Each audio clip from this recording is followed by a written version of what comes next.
Well, we're going to take a few minutes here to continue in our series in Ephesians, and just to kind of give you a little bit of a heads up of where we're going with things. Next Sunday we'll have a special Christmas message because next Sunday is the Sunday before Christmas, and we're actually going to be talking about a Christmas Eve service as well, and I'll share a little bit more about that near the end of the call this morning. And then probably the Sunday before New Year's, I'm going to do a special message that really focuses on bringing in the new year. So this will really be our last sermon in Ephesians for the next couple of weeks. We'll re-engage it again the first Sunday in January. But I wanted to pick up where we left off last Sunday. And we've been looking at verses 17 to 24 in Ephesians chapter 4. And we've been looking at this concept of what Paul talks about, or what I've kind of titled this sermon to be, as a new creation way of living. And as we talked about last week, what we're going to see here in the next several weeks as we go through Ephesians is some very specific ways of living in the world, where we're called to put off one thing, stop living in one way, and begin living in this new way. So put off the old self and put on the new self. And so let me share the scripture with you again in terms of where we are for this morning. So we're in part 2 of Ephesians 4, 17 to 24. And so let me share again these verses with us, and then we'll move forward. So I tell you this and insist on it in the Lord, that you must no longer live as the Gentiles do, in the futility of their thinking. They are darkened in their understanding and separated from the life of God because of the ignorance that is in them due to the hardening of their hearts. Having lost all sensibility, they have given themselves over to sensuality so as to indulge in every kind of impurity, and they are full of greed. That, however, is not the way of life you learned when you heard about Christ and were taught in him in accordance with the truth that is in Jesus. You were taught, with regard to your former way of life, to put off your old self, which is being corrupted by its deceitful desires, to be made new in the attitude of your minds, and to put on the new self, created to be like God in true righteousness and holiness. And again, this is Ephesians chapter 4, verses 17 to 24. And so what we looked at, started with last week, is we looked at the reality that the first 3 verses of this passage, verses 17, 18, and 19, talk about what it means to no longer live as the Gentiles do. And that's really what we covered last Sunday. So if you missed the message last week, I want to encourage you to go onto our YouTube page and you can watch the message from last Sunday. We're actually going to cover verse 19 today, which is really the last verse in that little particular section where Paul's talking about don't live any longer as the Gentiles do. And then we're going to move into verses 20 to 24 this morning, talking about what it means to put off the old self and put on the new self, to put on the life of Jesus. And so last week when we looked at this first part, verses 17, 18, and 19, we talked about a couple of important things here. It's hard for us when we read Paul's words in Ephesians chapter 4 because, he uses the word ignorant or ignorance. And really that carries a kind of in our language today, and the way we use that word carries really kind of a spiteful connotation. It carries a sense of looking down on other people, because we feel that we're operating maybe from a place of authority or superiority. And so we call other people that don't think the same way we do, we say, well, they're just ignorant people. They're stupid people. They're idiots. That's kind of the way in which we use the word ignorant or ignorance in our English language today. But Paul is using that term in a very compassionate way, as opposed to an attacking and demeaning way, which is how we a lot of times use it. And so when we talk about people living in the world that are living in ignorance, it's not that they're stupid or that people are idiots. It's that people don't know Jesus, that people are walking in a life away from Jesus. And if we really believe the truth of the good news of Jesus, that is no life for any of us to live. And so our hearts, as the heart of Jesus does, our hearts should break for people that are walking in darkness, people that are walking in ignorance, that are living with steel hearts, that don't have the ability to pump blood to the rest of the body, to really live. A steel heart, right, is a hardened heart is really not a heart that's operational. It's a dead heart. It's not beating. It's not working. And so it's important as we look at these verses, when we talk about not living like the Gentiles do, we talked last week about saying it's important that we look at this and say, this isn't an us versus them thing. This isn't a place where Christians need to look at people who aren't Christians and say, those are a bunch of dummies. They're a bunch of idiots. Like, and so we're supposed to remove ourselves from all of the dark people in this world that have hard hearts, right? The people that are walking in darkness, we're supposed to remove ourselves from them. And that's really not what Paul is getting at here. Paul is wanting us to move into what does it mean to live the life of Jesus among other people. And so he calls the Christians here in Ephesus to a life that says you're no longer called to live according to the ways of the world, which is the way of self and the way of living according to the flesh, but you're called to live in a new way. So he goes on, let me just kind of wrap this part up in verse 19. He goes on in verse 19, and he's going to share some specific ways of how not to live.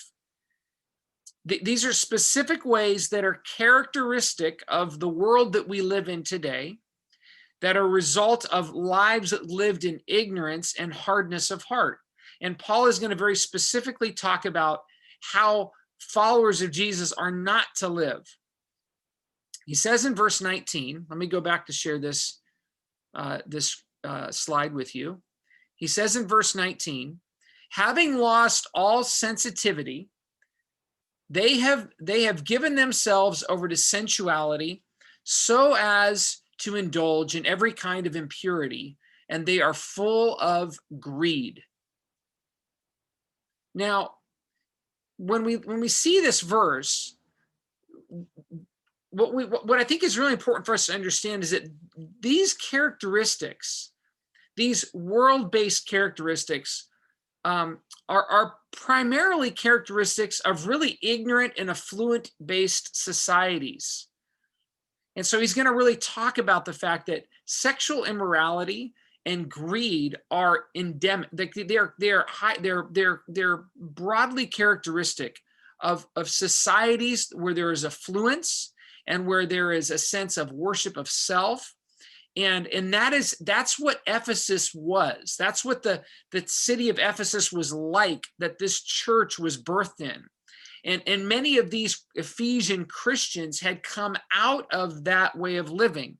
Like they had given themselves to greed and oppression of the poor, and they had given themselves to sexual indulgences of whatever they wanted to do. And in many ways, Ephesus is a very clear model to what our country looks like today. We see when we talk about sexual immorality, when we talk about greed, like you could say those are some really major values that our country stands behind. That maybe we may not say that in word, but definitely when we look at the lives of people in the country of the United States of America, our practices show us our values. And so we value these things by how we live. And so there's a very clear parallel. That's what's so great about Ephesians, is that there's a clear parallel here between what happened in Ephesus and what goes on in many ways in our country as well. And so when we don't have any root, I want you to think about this, when you don't have any root in Jesus, we root our decision-making and our reality in ourselves. And we've talked about this before. So we are a self-based society. Ephesus was a self-based city. And so we're going to make choices that feed ourselves and that attempt to find our identity in the things that the world says are important. And so Paul says here that there are two primary fruits of the self, I kind of quoted it this way, the self as Lord life, right? There are two primary fruits of the self as Lord life, and both of them are dangerous idols in a self-intoxicated age, which is what we live in today. And those idols, as we've said, are sexual immorality and greed. So talking about this first one about sexual immorality, he says that they indulge in sensuality and impurity. And they have come to see that sexual pleasure without restraint is okay. And so we a lot of times hear this in our society, you know, that the things are, this is my body, we're consenting adults, I can do whatever I want to do. When the reality, and that's really a selfish based way of thinking. You see the reality of the self being Lord that makes that kind of statement. It belongs to me. It's about me. It's my choice, my decision. I can do what I want with myself, providing I'm not doing anything malicious necessarily to hurt another person, at least that I can see. But the reality, friends, is that our body is a gift that is given to us by God and is given to us from God. It is something that we are called to cherish. It is something to be honored by all, right? And so that the body is an important thing that God has blessed us with. And so when you think about sex and sexuality, sex is one of the most amazing gifts that God has given human beings. And so therefore it makes sense that it can be one of the most selfishly driven and morally corrupt behaviors because of sin's curse. Let me say that again. Sex is one of the most amazing gifts that God has given human beings. And therefore, it makes sense that it can be one of the most selfishly driven and morally corrupt behaviors because of sin's curse. Because if I'm in charge of my life, then I'm going to do what makes me feel good, what makes me happy, where I seem to find meaning. And one of the main indicators of that, one of the main fruits of that life is sexual unrestraint. And so not only does rampant sexually immoral behavior impact a person and their partner in a wealth of ways physically, but it also impacts future relationships down the road as well, right? And so we even if we think about this rationally, we deal with a breadth of sexually transmitted diseases in our world today. And it's so important, right, that what I'm not saying is that we don't, right, that you never tell somebody that, you're getting what you deserve because of behavior. That is such an incompassionate way of living with people in the world, because we're all screwed up. We all sin. We all make mistakes. We all blow it. We don't need other people telling us that we've messed up and we've caused problems for ourselves and for others. Many times we know that's the case. But when you look at what's going on in our world today, when you look at the breadth of sexually transmitted diseases, these are byproducts of a culture and a life that is focused on moving away from monogamous relationships. It's sharing the sex bond with all kinds of different people in all kinds of ways to get our sexual needs met in an unrestrained way. And leads to a whole host of other problems in our lives physically and in our society. And it impacts the relationships down the road. So when we are ready to settle down into some sort of a marital relationship, a monogamous relationship, we are many times haunted by all of the past sexual experiences that we've had. Because sex, as you likely know, sex is a bonding experience. That's why the Bible, why God, why Jesus talks with us so much about the importance of being pure, being committed, serving each other in reckless sacrificial love. And when we look at situations related to sex, it's a bonding experience that's intended to be a fruit manifesting itself from a healthy relationship. And the way we treat it in the world today is kind of backwards. We will use sex as a way to determine whether or not we want to pursue a relationship with someone long term, and thereby bond with all kinds of different people, physically, emotionally, and spiritually in many ways. And that leads to a whole host of other problems. And so Jesus calls us as his followers to live, and as Paul illustrates here too, to live lives that are sexually pure. And yet, if we live according to the ways of Jesus in many ways in our culture today, that's seen as old-fashioned and idiotic. And yet most people because most people want the pleasure of sex, which I would say is really a form of self-idolatry, without the commitment of marriage, which is very much self-sacrificial. And so Paul is painting this picture in a city like Ephesus, in a country like the United States. We are called to live differently than the world lives. And it's not because God is sitting up in heaven on this big throne, twiddling his thumbs and wanting to make our lives miserable. He's actually trying to rescue us from darkness. He's trying to rescue us from death. He wants us to experience beautiful human relationships with each other, where there can be incredible amounts of intimacy and support for one another, and where the bond of marriage between individuals can be encouraged and become healthy and form healthy situations for families and for society in other ways as well. And so there's very much a part of Jesus' way of thinking is a desire for life for people, right? He wants us to experience life. He wants us to live in life, not live in death. And so one of the things Paul paints a picture here is a self-indulgent society, a self-indulgent life. One of the manifestations of that is rampant sexual behavior that's giving ourselves to all kinds of people in all kinds of different ways and moving away from the bonds of the marriage commitment. There's another fruit that Paul talks about here as well, and the other fruit is greed.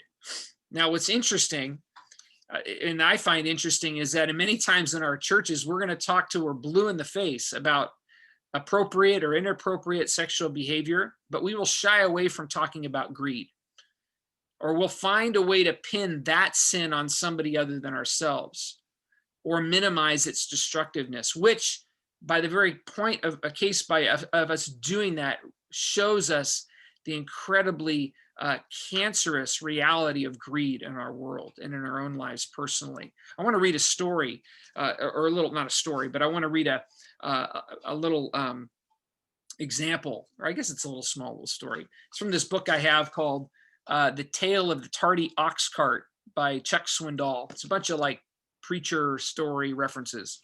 So I want to read this, just 2 paragraphs here. Listen to this. An old rich man with a cranky, miserable attitude visited a rabbi who lived a simple life. They weren't together very long before the rabbi got a wonderful idea on how to illustrate to the man that his cranky attitude was wrong. He took him by the hand and he led him over to his window, and he said, "Now look out the window and tell me what you see." As the man stood there, he said, "Well, when I look out the window, I see some men and some women, and I see a few children." And the rabbi said, "Fine." And then the rabbi took him by the hand and he led him across the room to a mirror. Then the rabbi said, "Now look and tell me what you see." The man frowned and he said, "Well, obviously, I see myself." "Interesting," the rabbi replied. "In the window, there is glass. In the mirror, there is glass. But the glass of the mirror is covered with a little bit of silver. And no sooner is the silver added than you cease to see others, but only yourselves." Only ourselves. Interesting, isn't it? And very truthful in many, many ways. Money and wealth can corrupt us very easily. They can help us focus more on our own needs, our own wants, our own desires, and we lose sight of other people. And this is why greed and wealth and money are talked about so many times in the scriptures, and why Jesus speaks about them all of the time. Do you think that the people of Israel planned to live a life away from God as their father by oppressing the poor? They didn't. They started off in the right way. And God was very clear all throughout the Pentateuch, all throughout the law, about the importance of money and wealth and caring for those in the society that were struggling and in need. And Jesus speaks about this just in incredible ways in the New Testament as well as the rest of the New Testament authors. But what's so hard and so dangerous about money and wealth is how easily and subversively greed can creep into the way that we live our lives. And then lo and behold, we know, we see our lives a little bit later on and we've said, man, how did I get to be oppressing the poor? I was so against that. How did I get to be such a greedy person focused only on my 401k account and how much is my bank account and how much money I can make when that goes against my Christian upbringing or really what I really truly believe about Jesus? The Bible seems to place so much emphasis on money. There's like, I don't know if you knew this or not, but there's like 2,000 verses in the Bible on money, and maybe at best 100 verses on sex. And yet we focus a ton in our churches about sex, and we don't talk a lot about money. But God sees money as a really important thing. Greed is something that destroys life. Pursuit of wealth moves us from dependency on God to dependency on ourselves. And if any of us think that we have this nailed and that we don't live in a daily struggle with greed and accumulation in our incredibly prosperous nation, we are sorely mistaken. All of us on this call deal with this, no matter what our financial situation is. Greed has a way of clouding our judgments. It has a way of creeping into our lives in very dangerous ways. Why do we think that the prosperity gospel is so prevalent here in the United States? Because as Americans, we like to try to blend our Christianity with a prosperity understanding of wealth. We want to be able to see the parallels between, I can be a Christian and I can be really, really wealthy and do things to make myself more and more comfortable. Let alone the fact that that's very antithetical to the way of Jesus. How Jesus calls us that the way to life is actually a way of death. The way that we actually live is by giving away. And so a life of humble disobedience, or humble dependency, is so important to the life of faith. And so Paul tells us this here as we wrapped up here in verse 19. He says, don't live in these ways, right? This is really important. Paul's saying, don't live futile, empty, don't live lives that are futile and are focused on empty, mindless pursuits in this life that are characterized primarily by impure, sensuous sexual lives. He really names that. And also living very closely on the tails of that, right? And I would say even more importantly, living with the cancer of greed in our veins. And so he says, these are the fruits of a self-referenced society, in an idolatrous, a self-idolatrous society. And Paul is saying that is how you were. That is what characterized your life, but you are now a new person, a new creation. Those things should no longer characterize the way that you live. And so Paul wants us to have the heart of God in this. He wants us to interact with other people through the lens of grace, who are struggling with these things as well. And so now Paul's going to lead us into this different way of living, a new creation way of living, starting in verse 20. And I want to just say a few things about this morning before we wrap things up. So if you look at starting in verse 20 here, he says, that, however, is not the way of life you learned when you heard about Christ and were taught in him in accordance with the truth that is in Jesus. That, however, is not the way of life you learned when you heard about Christ and were taught in him in accordance with the way or the truth that is in Jesus. And so what is Paul really saying here? Paul is saying that the futile, sexually unrestrained, and greedy life is not the kind of life that we were taught to live. It is that type of life is a self-referencing life. It's a life focused on worshiping ourselves. And Jesus modeled and preached a self-emptying life. And so there's a world of difference between the two. And so essentially Paul was really trying to say, hey, do you call yourself a follower of Jesus? If you're calling yourself a Christian, if you're calling yourself a follower of Jesus, then as people, we are called to be people who are being transformed and growing to look and to live more like Jesus. Those are the types of people we're to be. And we can definitely look at Jesus' life and say that Jesus did not exhibit a sexually unrestrained life and a life committed to maximizing his financial independence. And so we need to be modeling these things, or we need to be modeling the life of Jesus in our lives. And so Paul says basically, that is not what Jesus taught you. Jesus didn't teach you. He didn't teach us to live in these ways. And he goes on here and he says very specifically, he's going to share with us 3 things that they have been taught. And look at this. In verse 1, he's going to tell, or verse 22, which is what you're seeing on the screen, he's going to tell us that the Christians in Ephesus, and by default, our Christian lives as well, that we've been taught to put off our old self. So you are taught with regard to your former way of life to put off your old self, which is being corrupted by its deceitful desires. And so he says to put off your old self.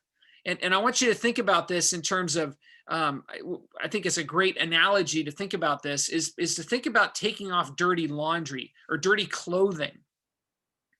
You know, several years back, I was at Hume Lake, and was at a high school camp at Hume Lake with some high school students, and I went paintballing with them at Hume Lake, and just, it was an awesome experience. But I remember getting done paintballing in the middle of the summer, and you're supposed to wear fully clothed like pants and sweatshirt because those paintballs hurt when they hit you. So you got helmet on and goggles and all this stuff. Well, I finished up paintballing and I had to go immediately to a counselor's meeting. And so I'm walking into this chapel building after paintballing with my students. And I remember just looking at myself. I was so sweaty and so dirty. And I looked at my clothes. I'd been crawling around in the dirt. Like every inch of my body was filthy. And there was paint everywhere. Right. And there was nothing more that I wanted to do was to leave that meeting and go back to my cabin and take off all those clothes and take a shower. And so that's the image that Paul is kind of painting for us here. Remove that old death life, that way of living in filth and darkness and depth, and put on new clothing. And so we have a role and responsibility here in this process. We ask Jesus to help us in this way, but we also act as people. And so I want you to think about for just a few moments as we're processing this. So what are the ways of a life apart from God that still trip you up? Like, just be honest. I mean, I'm not going to ask you to share that on this call, but I want you to think about that with me. Where are the areas of sin in your life that continue to seem to plague you consistently? And I want to encourage you to, as you name those things in your mind, to ask Jesus for help. Jesus is powerful enough to help you address and to meet and to gain progress and freedom from whatever sin it is that continues to hold you down. But he also so he has the freedom and the power to do that. But he also calls us as his people to take action, to not just sit on our hands necessarily and ask him to do all the work. Because there's this part of asking Jesus for help and us doing things that can help our situation as well, in partnership with the work of the Spirit in our lives. And so if your old self leads you down the path of lust, then you need to remove the barriers that you can remove. You can remove things off your phone. You can turn your computer off, turn your phone off. You can install, software on your computer that blocks websites. You can get an accountability partner. Those are things that we can do to help us. If your old self leads you down the path of greed, then you can intentionally just start giving things away profusely and generously as a way to remove yourself from the need to accumulate more and more. Start giving away. That's an action you can do. You may hate it at first, and your flesh may fight against it, but it's something that you can do, that I can do, in order to fight the cancer of greed, while the transforming work of the Spirit is doing a complete hard drive wipe of our bodies in many ways, and reprogramming us to live and to see the world the way Jesus does. If your old self leads you down the path of anger and bitterness and control, then there are ways in which we need to increase our prayer life to look and to live more like Jesus. Maybe read and try to understand perspectives of people that are different than you, or maybe see somebody and talk to somebody about what your struggles are. There are things that you can do, that we can do, to address the sin in our lives that continues to trip us up. And we don't need to be ashamed about those things. Nobody stands in condemnation and judgment over each other in these things. We are journeyers. We are fellow partners together in this walk of living with Jesus, this life that Jesus has called us to. And it's difficult and it's challenging, and we continually battle with the self. And so we need to be graceful to each other, graceful to ourselves as we attempt to put off the things that we're struggling with in our lives. All right. He also uses this phrase. He says in this verse that our old self is being corrupted. And I think that's a key. Let me show that to you again real quick here. Notice here he says that our old self is being corrupted by its deceitful desires, and I think that's really important to recognize that it's being corrupted. That there's this progression that's happening. Our old self-referenced way of living will continue, friends, to decay. It doesn't get better, it gets worse. And so if we live according to the self, we will continue to go in the direction of death, right? Like dirty clothing, if I don't wash it and wash myself, I'm going to continue to stink, and I'm going to continue to get worse over time. And so, yes, Jesus, help me, right? I'm asking for Jesus to have more authority in my life, to transform me into his ways in his life. And I'm also getting in the shower, and I'm actually starting to take action to remove some of the things from my life that may be tripping me up. So are there things that you sense God is asking you to put off?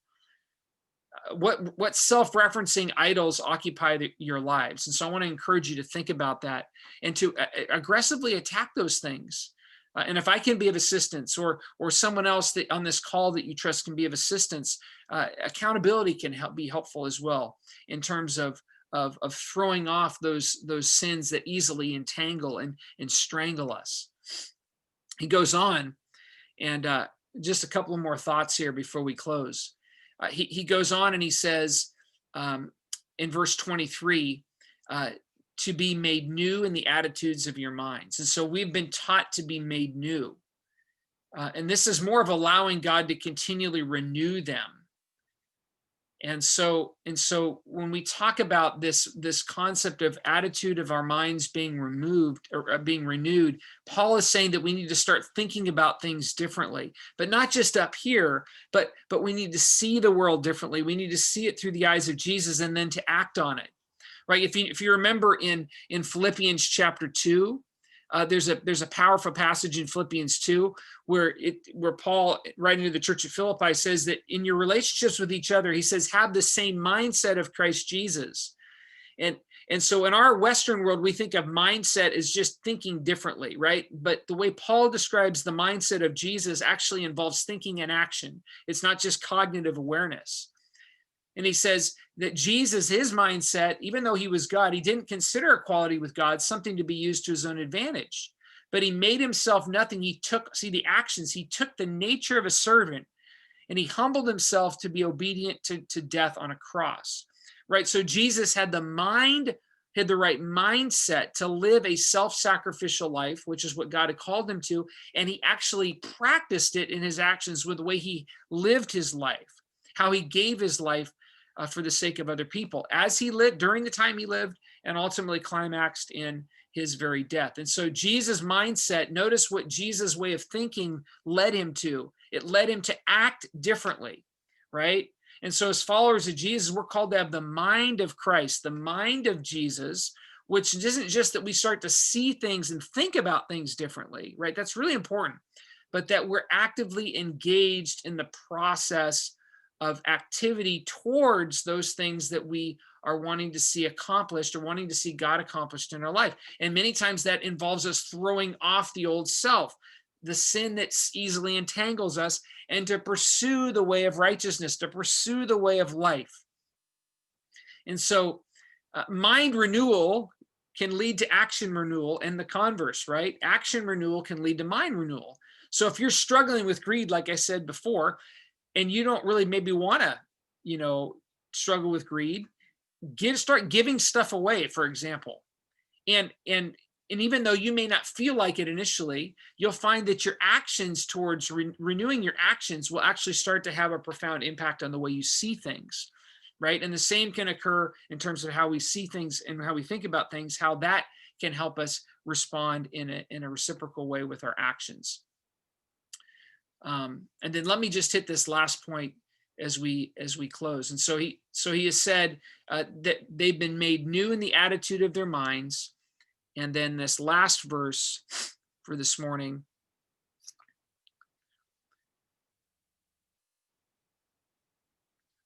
He says, and to put on the new self, created to be like God in true righteousness and holiness. So we've been created, we were taught to be made new in the attitude of our minds, and to put on the new self, created to be like God in true righteousness and holiness. Notice again that we have a job to do. We're being told to put this on. We're to put on the new self. We have a responsibility. We have an opportunity to engage in actions of our lives that can be generous and caring and a blessing, right? That's when we talked about blessing, the importance of blessing other people. These actions can be ways in which we put on the new self.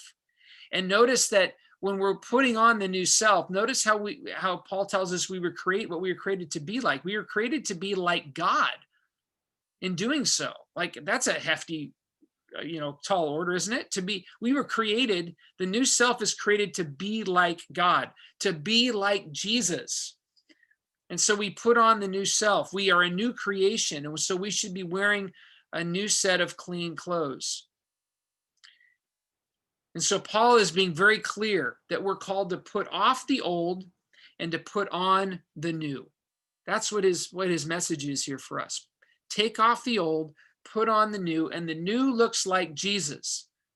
And what's so awesome about this is that starting not next week, but the first Sunday, I guess, in January, when we re-engage Ephesians, is that we're going to look at some very specific new clothes that we are called to put on as followers of Jesus. Paul gives us some characteristics of what this new self looks like, this new life. And so I'm looking forward to that. I hope you're looking forward to seeing the specifics. And you can feel free to read ahead in Ephesians. Now that I've kind of laid that foundation, read ahead. Look and see what are the fruits of the life of the new self that we are called to put on to our lives. What should our lives begin to look more and more like? And this is the heartbeat of what a new creation is. And so again, let me emphasize, this is both God's work, the work of Jesus in us by the power of the Spirit, and it's also our work. God does the work of transformation. God does that work of reframing our way of thinking, changing our thoughts, leading us towards action. And we have a responsibility, though, to engage and to partner with God in the process of our own transformation. And we do that by specific activities. When I ask you and ask all of us to exhibit a life of blessing, it's exactly that. That's exactly the reason why I encourage us to do that. Because actually being a blessing to people, not just thinking about it, is actually something that begins and continues and encourages the process of transformation, the process of movement from old to new. And that's what Jesus is calling us to, is that process of transformation and growth. And so as I close this morning, I want you to just take a moment. I want you to close your eyes. And I just want you to take some time I'm going to ask a couple of questions that I want you to consider as we wrap up this morning. So close your eyes. And the first question I just want you to talk with God about for just a moment is what do you sense Jesus may be asking you to do with what you've heard today? What is it that you sense Jesus is asking you to do with what you heard today? I want you to sit with that for a moment.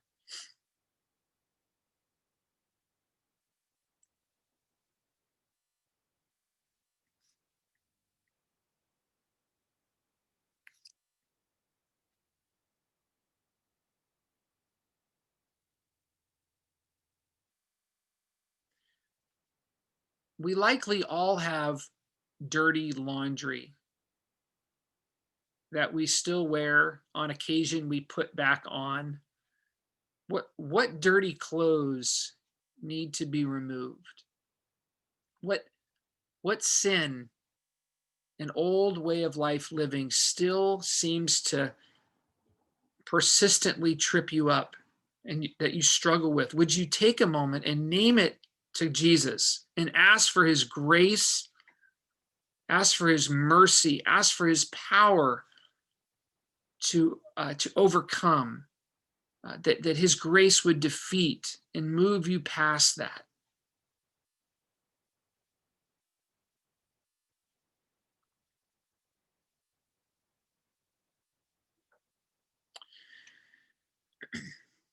And then finally, I just encourage us again Would you ask Jesus right now to help you this week to be a blessing for him to someone around you this week, to give you an opportunity to be a fragrant aroma of the goodness of the kingdom of God to somebody else, to compassionately love and to care, to be generous, to speak a word of encouragement, to lift up, to attempt to see them succeed and to be healthy and happy, as opposed to looking for ways to assert control or power or authority over other people.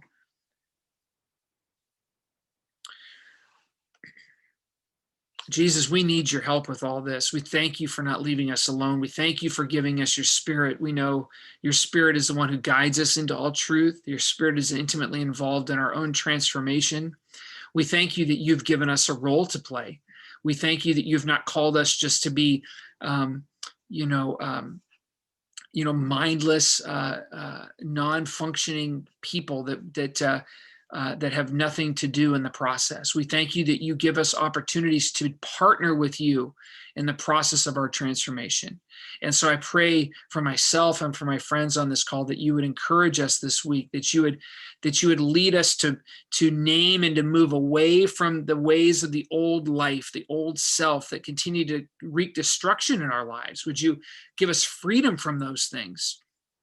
And would you help us to move into the ways of life in your kingdom? Would you help us to learn to practice sacrificial love and servanthood, generous lives, lives of encouragement and blessing to people around us? Would you help us, Jesus, daily? We pray that you would help us to see the world, to see life through your eyes. We pray this in Jesus' name. Amen.